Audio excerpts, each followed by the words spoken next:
So I got some great tips today to share with you guys to catch bigger bass in the springtime. I'm going to show you guys what a jig and pig is. The pork comes in these little jars right here. There's the jig. Most of you guys know what a jig is. I'm going to show you 4 different ways to rig a Senko. Okay?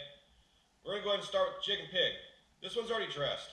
I talk about dressing jigs in my videos. If you want to go ahead and subscribe and support the channel if you like what I got going on, I appreciate it a lot. We could use support on the channel. But we'll get back to what the pork is.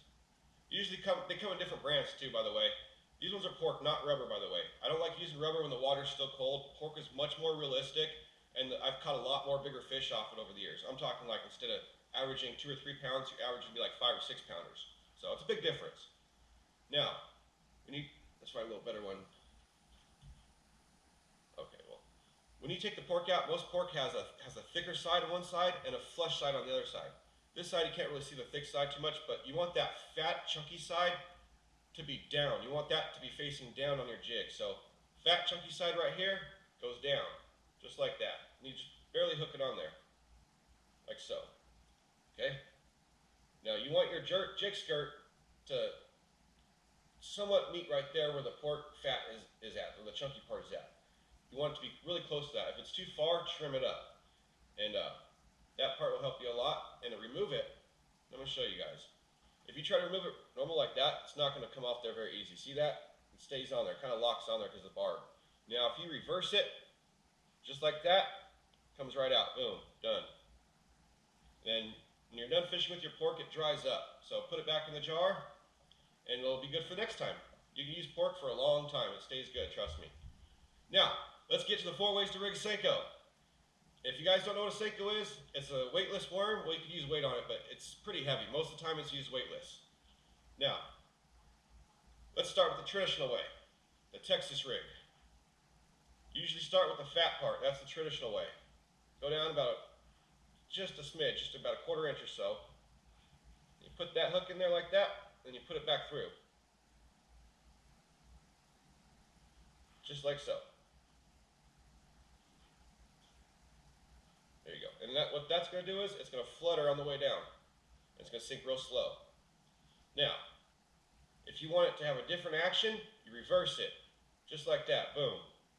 I'll show you what that does here in just a second. You rig it the same exact way, just like that, but you start from the skinny side. You do that. Now what that's going to do is if you're fishing around boat docks or weeds and you can't really get back into stuff, and there's holes down inside the weeds or docks where you want to get into, cast as close as you can to that spot, and what that's going to do is it's going to dart down in there because you're putting the fat side, the heavy side on the bottom. So it's going to really dart back into where you want it to go before it starts to fall. And so it's going to have a great action to it. Trust me, guys. This works great around boat docks. Fish love it. Now, wacky rig. Let's get to that. Real simple. Hook it right in the middle. Boom, done. That's it. I use a small little round circle hook like that, okay? You can use weedless ones. There's all kinds of different hooks for wacky worms. I like this little Gamagotchi circle hook just like that. There you go. Now, this is going to fall real slow and flutter just like that. Similar to the other way the Texas rig is, but this gets a way different reaction to the fish. Wacky rig does. Now, if you want to have a different action on the wacky rig, you take what we call a nail weight. Back in the day, we just used screws. But now they got fancy nail weights we can put in our Senkos. It's pretty cool. A lot more convenient.